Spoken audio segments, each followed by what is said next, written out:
It's awful, the news out of Glen Allen. And of course, it's the National Weather Service that will officially make that distinction if it was a tornado, what intensity it was. But clearly, as you look at this drone video, you can see that scar that moved right on. So on April 5th of this year, I had my first photography assignment for the New York Times. And I wanted to make this video kind of going over everything that I did for that particular assignment, but also go over the things that I did that kind of led to this opportunity. I don't see many videos on YouTube like this. Some photographers go over particular assignments that they had, but it was a little hard to find specific information that went over the fine details with assignment work, as well as stuff people did in order to get that work. And that's what I wanted this video to be about. What this video isn't going to be is how you need to do it, or the things that you need in order to do it, or the camera gear that you need in order to do it, because you don't need any of that stuff. I'm just going to tell you my experience, and maybe you can use some of that information for yourself in order to progress with your photography. A lot of people like to say that they don't like to do free work or don't do work for exposure, always get paid for your work.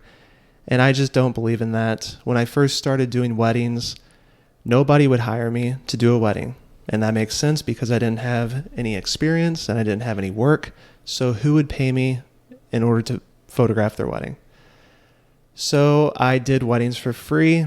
I did weddings for very cheap, and I started to build a portfolio. Now, I kind of used the same outline when I was wanting to shoot more portraits as well as editorial work. So I started this series called Analog Artisans, and this was mostly to do something new in the YouTube space, but also practice my portraits in a more editorial setting.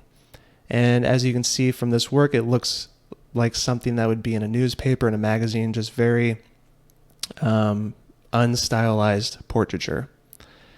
And I wasn't getting paid for that. The only thing that I was getting was the $2 in ad revenue that I would get from those videos. And this is like my first tip, I guess you could say, is to just make the work that you want to be hired for. And I wanted to be hired for portraits, and I wanted people to see my portraiture work. So that's the work that I made. And this led to a photo editor reaching out to me in November of last year. And they reached out to me. We had a little interview. They asked if I would be interested in shooting for the New York Times. And of course I said yes. Fast forward a couple months after that, nothing has come up yet. And I'm not too worried about it. I knew it was going to be this way, just few and far between. And some storms were already making their way into St. Louis in the Midwest, and they were getting hit by tornadoes. And a photo editor reached out to me and asked me to be on call or on hold for taking potential photos of damage in and around St. Louis. And I actually get another email from a different photo editor talking about a tornado that went through Glen Allen, Missouri that morning around 3 or 3:30 a.m. And there was significant damage and there was fatalities in this particular storm. So they needed someone to go down there and take photos of the damage. So I wanted to be very quick with everything. I left the gym. I actually called up my best friend Josh as some moral support on the drive down there, as well as just walking around the city and taking photos of the damage, because I had a lot of questions going in, which I'll get into in a little bit. But I had some insecurities and anxieties going into it because this was my first assignment ever and I didn't really know how to tackle this particular situation. And I didn't want to upset anyone. I didn't want to cause any more problems within the area. As a photographer just taking photos, I didn't want to overstep anyone's boundaries, and I just wanted to respect people. But I called Josh up because we were having some very heavy rain and very bad winds in St. Louis, and it was around 2 hours away. So I called him up for moral support. We hit the road, and we got down there around noon. A couple questions I had going in was, one, could we even get into the actual city? I didn't know if roads were going to be blocked off. I didn't know if trees or wires were going to be covering roads. A lot of questions like that. And then another anxiety or question that I had was, how would people react to a photographer just coming in and taking photos of the damage around them and this nightmare that they are in and they can't really escape? And I wanted to take portraits of people, but again, how will I go up to them and ask them for a portrait, or how will I take their portrait in what is probably the worst day of their lives?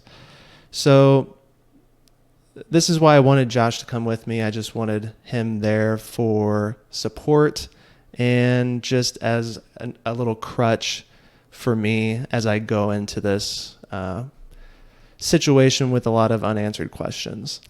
So we got down there, and immediately I see that a cop is blocking off the road.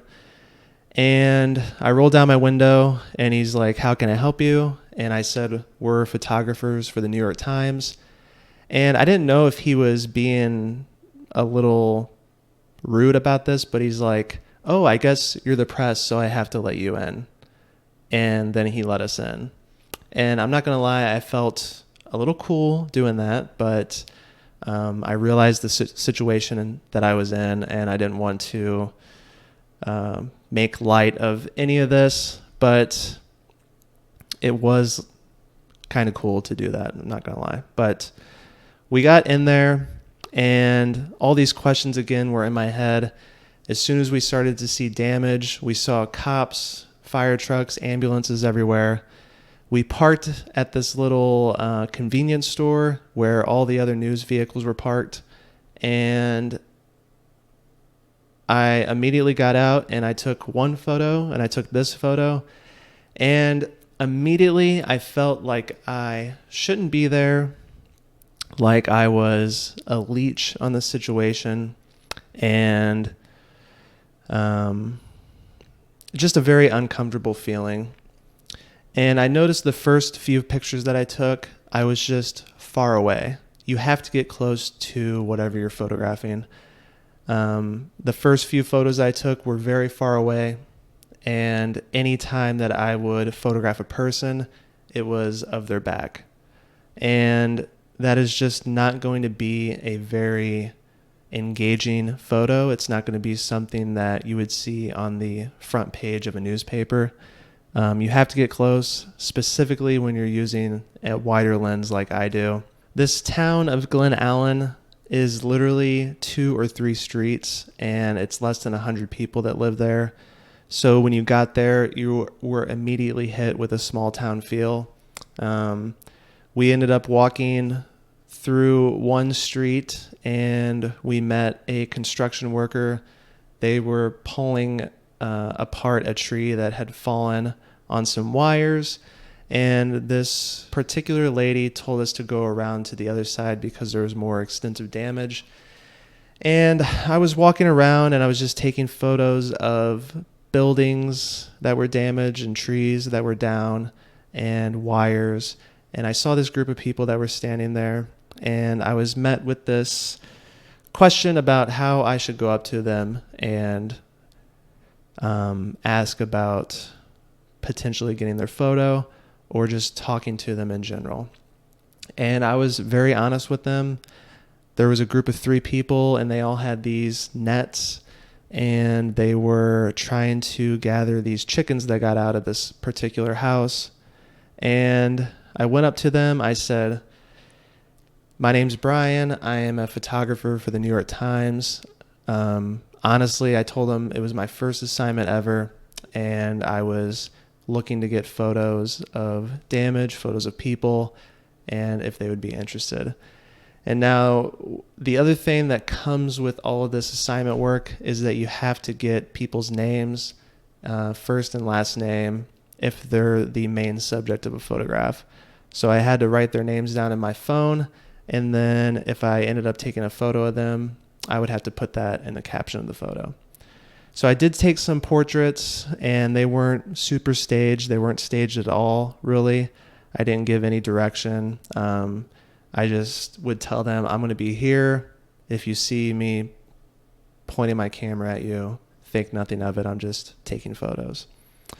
But they were extremely generous and extremely welcoming with the situation. I was very surprised by that.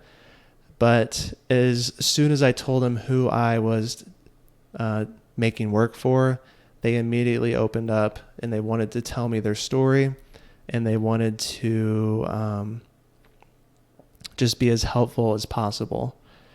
So this particular woman led me to another guy, and then led me to another guy, and I was standing in their garage, and he was telling me about how he was woken up around 3:30 a.m. by this thunderous jet engine noise. He ended up getting in the bathtub with his dog, and he survived. But as I was talking to him, this woman came up and hugged her sister. And I ended up taking this photo. And as you can see, I took 2 photos with this particular scene. And the one on the left is just going to be a little bit different tone to it. You can see the man in the background is smiling, and it just looks like a totally different picture compared to the right. And these are the little details that you're looking for when you're going into a situation like this. Something as small as a person in the background laughing, or a person in the background looking a little bit distressed, can change the complete tone of the photo. But like I said, I was taking a lot of photos from a distance. I was photographing people's backs. I didn't want to go in there and bother people. I didn't want to make myself known in this situation. But in order to get good photographs, in order to make even decent work, you have to get in there and make connections with people, and you have to talk to them, and you have to hear them out, and you have to be honest with them, and you can gain a little bit of trust with people, and that goes a long way when you're trying to make engaging work, and especially if you're trying to make engaging portraits. Even though I said that some of the photos don't work with people's backs to the camera and at a distance, some do, because it adds a sense of depth and a sense of scale to the image. Again, with this person walking away, this man's name was Jerry, and right before this photo we talked a little bit, and he told me his story about what he was doing when the tornado came through. If I had to pick a photo that summed up my whole experience there, it would probably be the one with the dog on the destroyed garage. And I ended up taking 3 separate photos of this particular scene because I was just trying to get the dog to look up, and I wasn't saying anything to the dog. I wasn't making any noise. I was just sitting there and waiting. And I took this first one, and you can see the dog is just looking down. And then I took this second one, and again, the dog was looking down. And then I ended up taking this third one, and it's when the dog raises its head and it looks off into the distance. It just gives a totally different tone and look to the image compared to the first 2. And it looks like this dog is powerful. It looks like this dog is stoic, and it looks like he's going to get through whatever it is that follows after this day. And I'm long gone from this city. And I just really like it overall. And it was probably one of my favorite photos of the day. Towards the end of my time there, I did meet John, who was walking around. His house was not damaged that much. His trucks took a beating though, and his 2 dogs made it out okay. And I took some photos around his property, and I didn't get any specific photos of him, but you can see him in the background of the photo of the dogs. And then right after I took that photo, he had some food in his hand, and he said that he was going to go enjoy his lunch in his living room. And it was just hard to see that because even though his house wasn't that damaged, some windows were blown out, his roof was damaged a little bit, and I just knew he was going in there to have a meal and just all of the stuff that he's going to have to deal with. He just wanted to go in there alone and just have a meal by himself. And then I got this photo as he was walking in, stepping over some of the damage with one of his dogs in the photo, which I really, really enjoyed. And yeah, John was a super nice guy. All the people that I met there were super nice and just very generous given their circumstances and situation. And I'll be forever grateful for how they treated me on this first assignment. But after that, I didn't really know when to leave. I didn't know if I had enough coverage. It's kind of hard to leave something like that when you don't know if you have enough, but I was showing Josh some of my work and the photos, and I felt like I had a pretty decent amount to work with, and we ended up leaving, and I sent these photos off that night, and even though that they did not get published, the editors were happy with the photos, and I did send off all color photos with very minimal editing, but for me personally, I liked the black and white more. This was very eye-opening for me. I learned a lot. Going into the next assignment, I kind of have an idea about how people are going to react. I have a better understanding of how delivering the photos goes. And it was just a very good learning experience. And I hope you guys got something out of this video, and I hope you learned something, and I hope you enjoyed the work, even though it was a very hard event to cover. And 5 people did end up passing away. And I was always very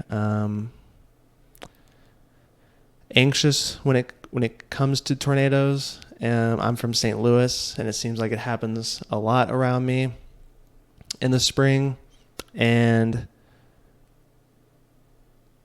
after covering this, I don't know if it makes it better. I don't know if it makes it worse. But the one thing that I do know is that people are amazing, and the way that people are able to bounce back, and the way that some of these people that I talked to were able to make jokes around what they were dealing with is just very comforting to me. And I hope if something ever happens to me like that, where a tornado is within my vicinity or it damages my house or my neighborhood, I hope I'm able to react with as much grace as they did. But if you guys have any particular questions about anything, just leading up to getting this assignment, the assignment in general, or after the assignment, just let me know. Send me a DM, leave a comment down below. That's all I got for you today. The next video is going to be all about Ouray, Colorado, and going out there with Bray and Logan, and it should be a good time, and it should be a much happier video compared to this one, but sometimes not everything is going to be super happy. But I hope you guys learned something, and if you have any questions, please let me know. That's all I got. Peace. And lastly, a thank you to the sponsor of this video, Squarespace. I've used Squarespace for 3 years now, and it's one of the best investments I've ever made. I am easily able to share my work with their customizable galleries, and I can sell prints easily and get paid with their simple-to-use online shop. I can also use their third-party extensions to even ship those prints if I feel so inclined. If you want to support the channel as well as get a small discount, head over to squarespace.com/BrianBurks and use code BrianBurks for 10% off your first purchase of a website or domain.